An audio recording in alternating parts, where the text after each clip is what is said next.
Hey guys, so one thing I wanted to jump on here and talk about and kind of tell my story of is my PCOS journey and how I got to where I am now from having my polycystic ovarian syndrome. Okay, that word has really,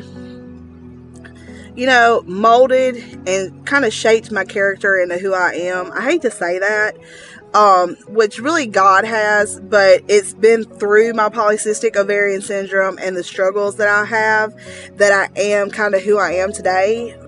So I kind of wanted to jump into that and kind of tell my story about what's happened with me. I know y'all have heard me refer back to it on occasions when I'm talking about my journey with God and things like that. So it started out back when I was in my teenage years. I was a normal girl. I had all the normal signs of everything, period wise and stuff like that. I had normal menstrual cramps and stuff like that, but it got to the point as I got closer to my 20s, like my monthlies would be so painful. And I mean, it got to the point where it was so painful for me, growing up, and then, like I said, in my college years, and then when I first got into my early 20s, it got to the point where my PCOS was so painful. And I didn't realize I had PCOS at the time. I just thought I was having serious menstrual cramps, and it would be so bad though that I would almost like double over from pain. Like it just got to that point in my life, and I wouldn't say anything to anybody. Like, I just thought it was something that was normal for a woman, that you would have serious menstrual cramps. You would hear people talking about it. But I really did not realize, like, the pain that I was experiencing, that bad of pain, was not normal, even for period menstrual cramps. It was not normal. So me and my husband, we got married when I was 20 years old. And shortly after, I got on birth control before we got married and everything, because I didn't want to get pregnant right away when we first got married. I wanted to have a little bit of time, just me and him. But so after we got first married and everything, we were married for about a year, and then turns out I got pregnant. And I really did not find out till I was in my pregnancy about 3 months. I found out I was pregnant, and I was really nervous about it. It was my first. I was super nervous. I was in college, so I was getting a business degree, so it was really, it was just a time in my life where I was still trying to figure out who I was and where God wanted me to be and things like that. And so I was super nervous. I was like, I don't know if I'm ready to be a mom. I don't know about all this, but once I got past that initial shock, I was so happy and excited about being a mom. Like, so on down the road a little bit, about 2 or 3 months following that, 2 months following that, once I found out I was pregnant, I went to, I was at work, and I had climbed up on a ladder. I have a really hard time with people telling me no or telling me I can't do things.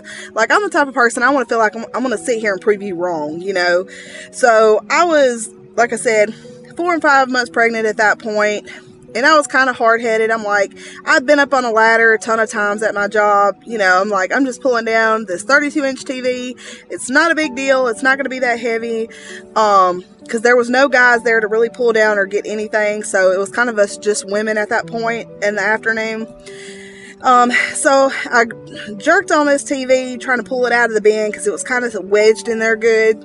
And when I jerked back, I guess it kind of slid too fast, too far forward, too quick, and I was pushed from the ladder, and I was thrown from the ladder, and I fell about 7 feet on my back at the time, and I just laid there. I did not realize at the time that I was laid there just in shock, knocked out of breath, and scared to death. And I did not, just from everything that happened with that, I did end up going to the doctor later, but I found out that I had bruised my insides. My job had actually sent me home and not sent me to the doctor, which was a whole other thing. But I was young. I was at very early 20s, did not know better, but they sent me home, and I went home and did not realize how badly I had gotten hurt. I was actually really injured. I had bruised my insides and stuff like that, and I already had PCOS, but I did not realize that had made it worse. So I had 5 months in, I miscarried.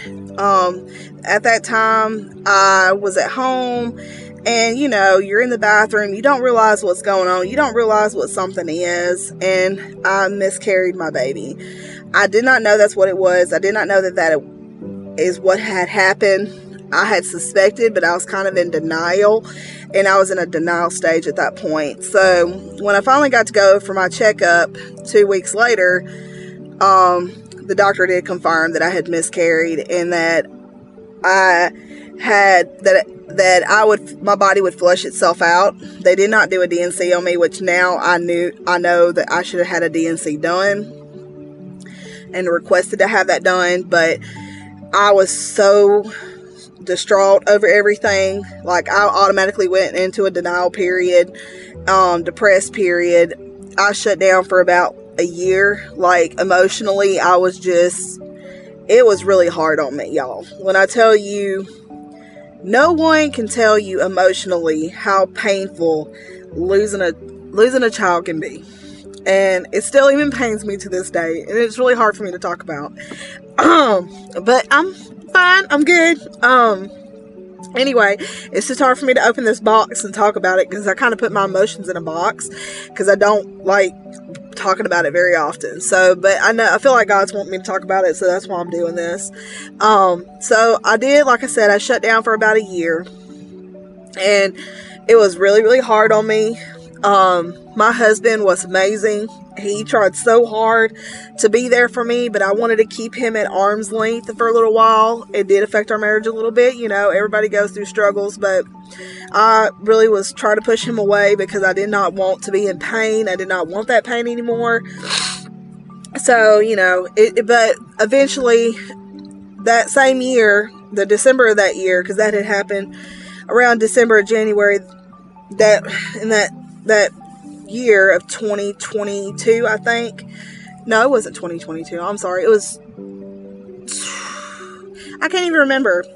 But it was of that year. It was of that year. And that following November, December, following that, even I was still in my depression, still struggling emotionally with things.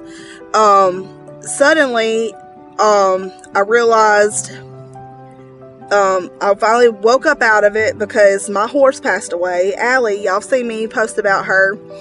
She passed away from a stroke, from having cancer, and it's like it jolted me out of my depression. And I know that sounds really weird, but it's like, okay, I just lost my horse, and and I was still really sad over that. I was so brokenhearted over losing my horse, but being brokenhearted over that brought me out of my previous grievance. I don't know if you've ever had that situation before, but it did, and it kind of woke me up, and I did better for a really long time, but my body had already kind of suffered from what had started going on. So during this time of even depression, over the year following that, I started having really, really heavy menstrual cycles. And when I mean it was not just a heavy menstrual cycle. I was staying on my cycle every day, 24 hours a day, 300 days a year. I was on my cycle. I may have had 1 or 2 months where I was not on my period, but throughout the whole year, I was having a heavy cycle. And I'm not talking about just normal heavy. I'm talking about straight up, like, not normal. It was not normal. And I started going to doctors, and for 4 or 5 years, I was going to doctors after doctors after doctors, trying to find out what was wrong with me. And I had started reading up and studying on things, and I had seen that I had polycystic ovarian syndrome. And I could tell from the symptoms that I was having that I had polycystic ovarian syndrome. There was no doubt in my mind that that's what I was struggling with. The severity of the cyst and things I was having and problems like that. But I'm going to go ahead, and this is going to be part 1 of my PCOS story. And I'll jump back on here later and do a